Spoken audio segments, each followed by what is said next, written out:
We were talking about biologic product deviations and how errors are reported to the FDA. So when the FDA comes in for an inspection, they have all that information ahead of time and they review it as part of their preparation for coming to your facility. So when they get here, they will want to make sure that any corrective action that you said you were going to do, that you put in your report, actually happened. So they're going to look for what happened to the product. If you told them you quarantined the product, did you? If you said you discarded the product, did you discard it? Where are the records that show that you discarded it? If we were notifying a patient physician for whatever reason, when did you notify them? Show me the documentation that you did that. And then counseling, say we were gonna discuss this error with this staff member, or this person is gonna undergo retraining for this process. They're gonna look at that and expect for you to have the documentation showing that you did that. If you revised a procedure, if you revised a training module or a process at all, they're gonna review the new process and wanna see the old one versus the new one. So they will also look at the effectiveness. So to prevent this error, we said we were going to change this process, or we were going to retrain staff, or whatever it was.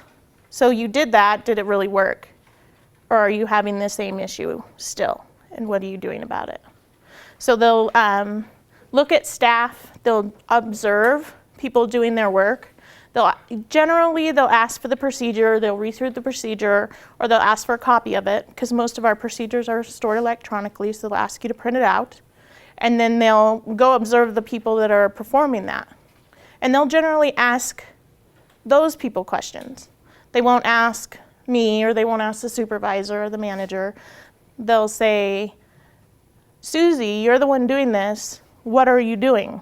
Please explain to me why you're doing that. So in your careers, you're going to interact with inspectors of all different types, and they're going to ask you the questions. They're not always asking management what the questions are. And then they do review some audit reports. Some investigators don't like to look at audits, but they can look at internal audit reports. And then they review variance databases. So variances are anything where you didn't follow the procedure, whether it was planned or not planned. So you can have an authorized variance where the medical director says, in this situation, we are knowingly not going to follow our standard operating procedure for whatever reason it is. So then you would document that as an authorized variance because you didn't follow what your procedure says.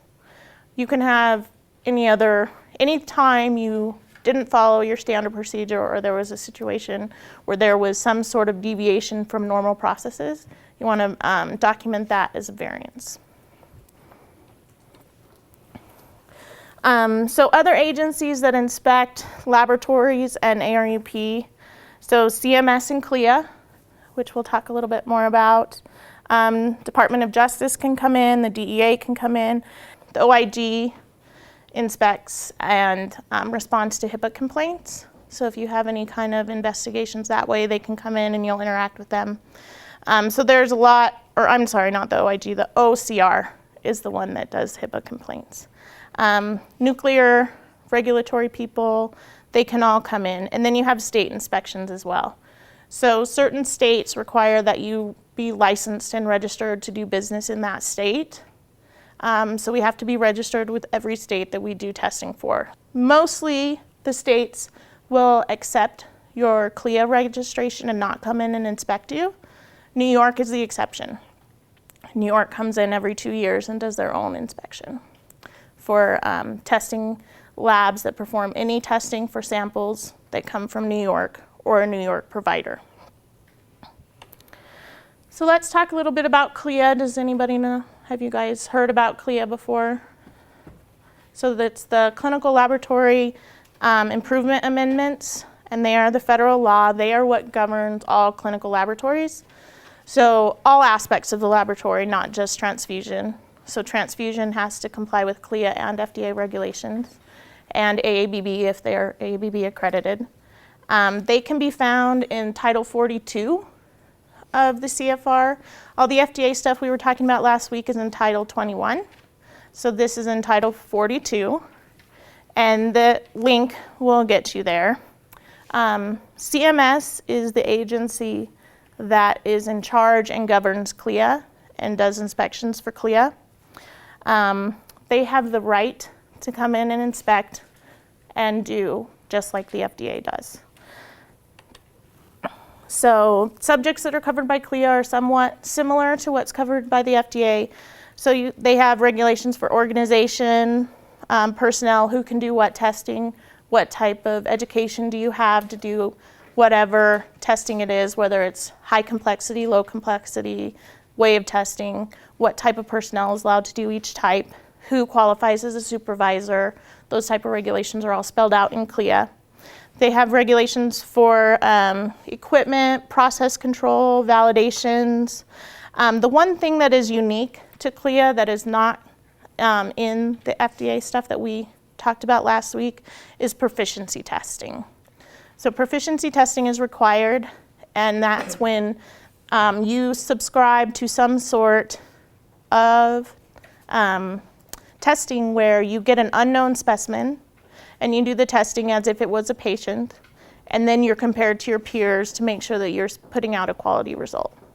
So there are a lot of regulations with proficiency testing, and one of the major ones is you can't refer it.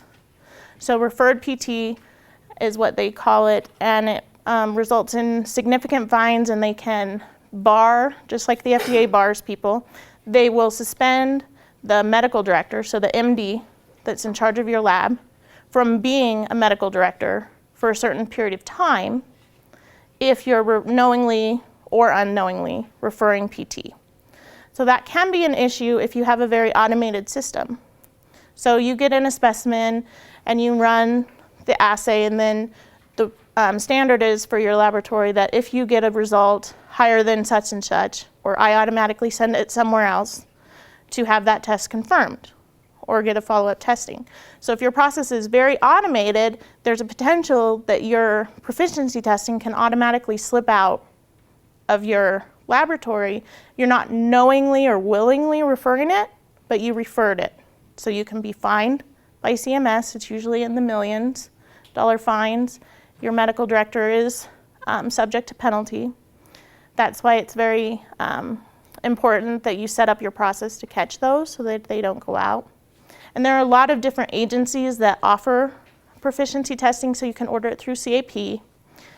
There's COAG specialty ones, NASCOLA.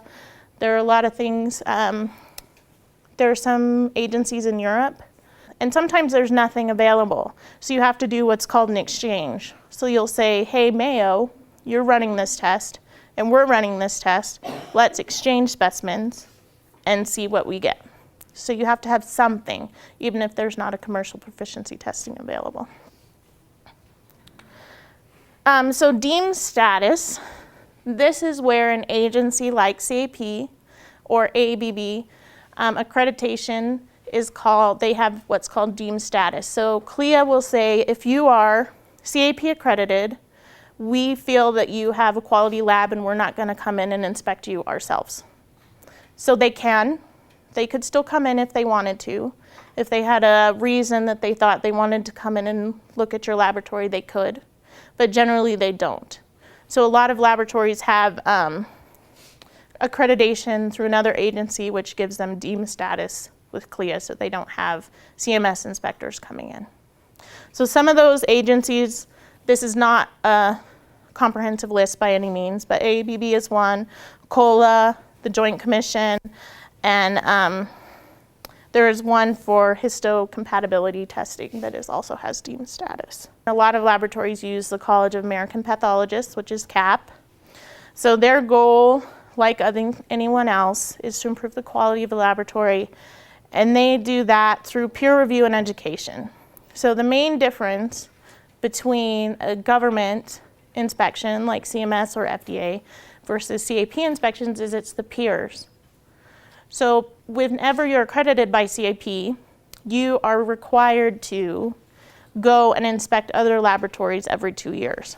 So you have to put together an inspection team and go to another laboratory that is generally similar to yours. So they like to group like laboratories together so that you're inspecting people that you have the knowledge base to cover. If there is an instance where you can't find anyone or there's no one in your laboratory that has an expertise to cover, say, histocompatibility testing or flow cytometry, something like that, CAP will help you find an inspector from another facility to do that section of the inspection. But the main difference is they're peers, so it's a lot different interaction than you would have with a government inspector. And it's a lot of education for both parties. So you can go into a lab that you've never been in and see how they do it, and then you can have a discussion with them and say, really, that's a really good process. I think we might do that in our lab, or this is how we do it. You might think about doing it that way. So inspections are every 2 years, and you get a 3-month window, inspection window. So they'll come in anytime from January 1 to the end of March, or you'll have an inspection window that's 3 months before when you're required to be inspected, so that you have some idea when they're coming, but the actual date is unannounced. You'll get a phone call about an hour before that says your CAP inspection team will be there in 1 hour. And then on the off year, so you get inspected every 2 years, and the year that you're not inspected by an outside facility, you are required to conduct an internal inspection. And during that inspection, you still have to submit to CAP any deficiencies that you find in your own processes. And a lot of times in most laboratories, those are more thorough than the external things because people are familiar with the process and they can really drill down faster and a little bit easier than someone coming from the outside that's not familiar with your process to see where any gaps may be. So CAP puts their standards out in what are called checklists. They used to be formatted in a question type format. Now they're a declarative statement, so the laboratory will do this, whatever the statement is. They're available on CAP's website. They do get revised periodically. Generally, it's been about every 2 years, every year and a half. They've done quite a bit of revisions recently, so it's been every year. There's a new standards checklist. But it's nice when they publish their checklist because it says, this is the standard that was changed, and this is the part that was changed in it. Or this one is deleted, this one is new. So it's very easy for the laboratories to see what they need to address and what new standards might be out there. And the checklist provides a minimum standard. So it doesn't tell you how you have to do something, just like the FDA doesn't say how you have to do it, but it does say this is what you have to do.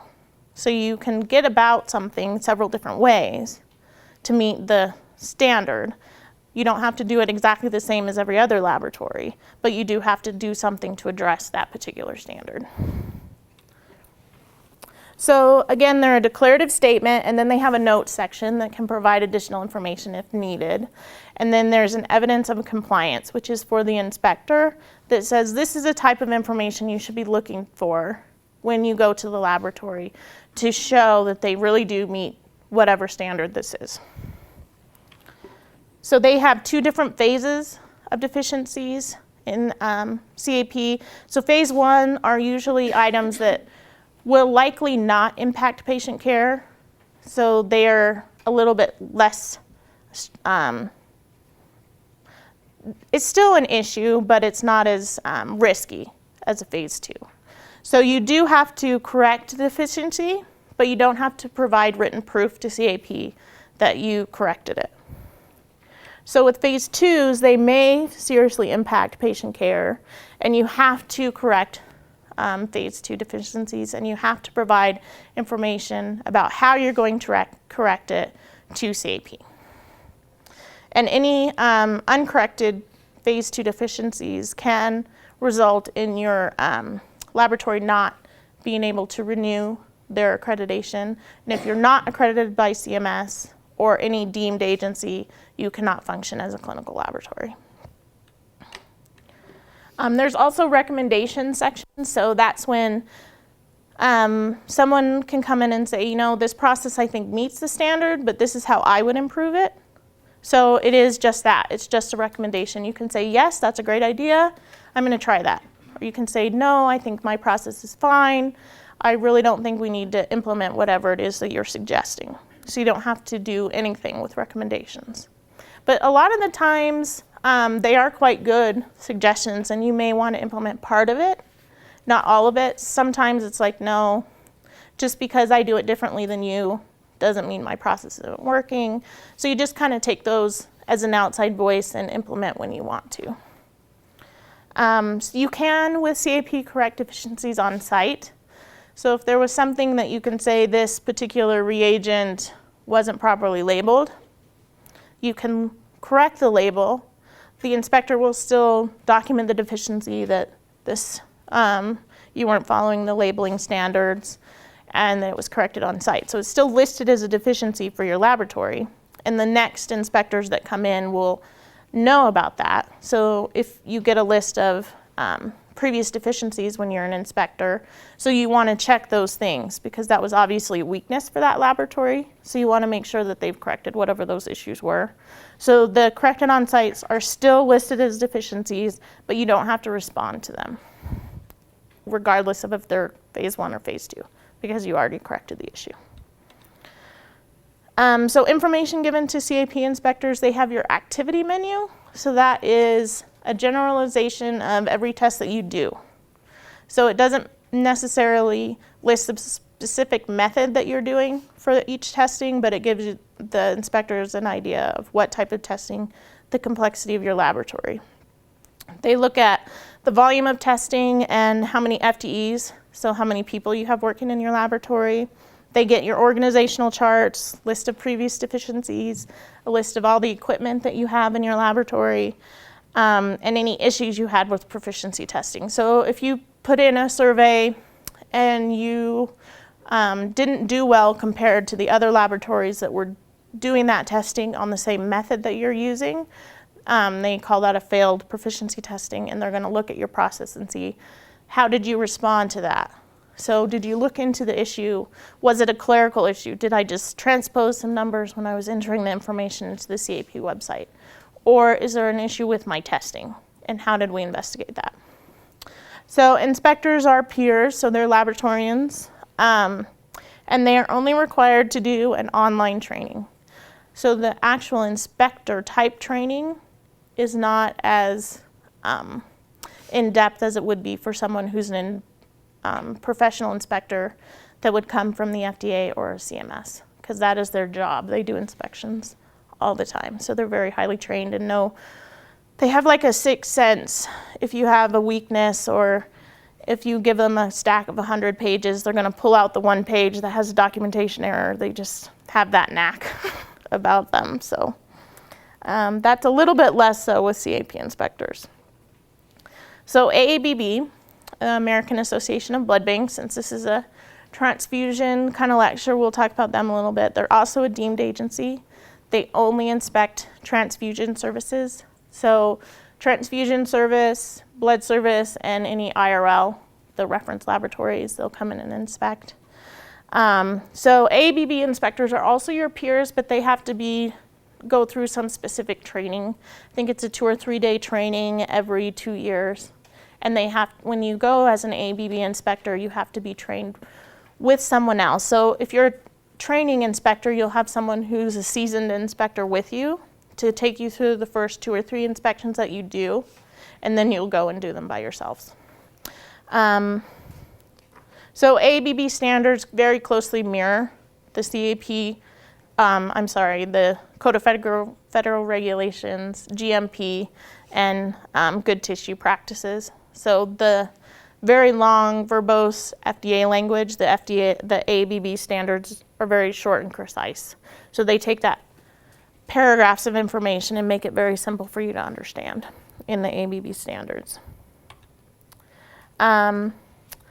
So again, AABB inspectors have additional training. You are informed of who your inspector will be several weeks before, even months before the inspection. So if you have a conflict of interest with that person, you can say, I would prefer that this inspector doesn't come to our laboratory because of whatever reason. And then they can assign a new inspector. And they can coordinate your ABB assessments with your CAP inspector assessment. So if you are accredited by both agencies, you can say you want them done at the same time. And then the ABB inspector will also go through the CAP checklist when they're doing the ABB inspection. Okay, so if we have all these things and all these agencies and we have to comply with all of them, so what are the differences in all of the requirements? So this will just give you a little bit of an illustration about how they show you the requirements that they have in each one. So this is the standard from the FDA for equipment. So this is page 1. So they say you have to have equipment and it shall be observed that it's working correctly and all this legal language and very dry. And then they have tables. Still going. Still going. So those are all the standards for equipment from the FDA. So CLIA, very similar, also in the code, so very long, very verbose, sometimes hard to understand, but it at least is a little bit shorter, so I could fit it on one slide. So this is a CAP standard. So TRM is transfusion medicine. It gives it a number and a phase 2. And then it has the declarative statement in blue and then any notes below it. So CAP is much more concise. And then this is the FDA's, the ABB standard. So very short, very concise, easy to understand. If you're looking for a regulation, sometimes it's best to start with the ABB standard because they will reference the FDA standard. So you can find in the code where you need to be. So you don't have to read through pages and pages of very boring legal code to find what you're looking for. So in conclusion, FDA and CLIA regulations are very long, hard to understand. CAP and ABB take that information and shrink it down and make it easier for you to understand and comply with. The interactions with inspectors are just fundamentally different. If you have an FDA inspector that shows up in a uniform and is there to inspect you for the next 10 days, it's quite different than a peer coming in to inspect you as an ABB assessor or an FDA or a CAP inspector. So all of the agencies have the same goals. They want to improve quality, make sure everything is safe for patients and donors. And as a laboratory scientist, you will interact with some or all of these agencies as you progress in your careers.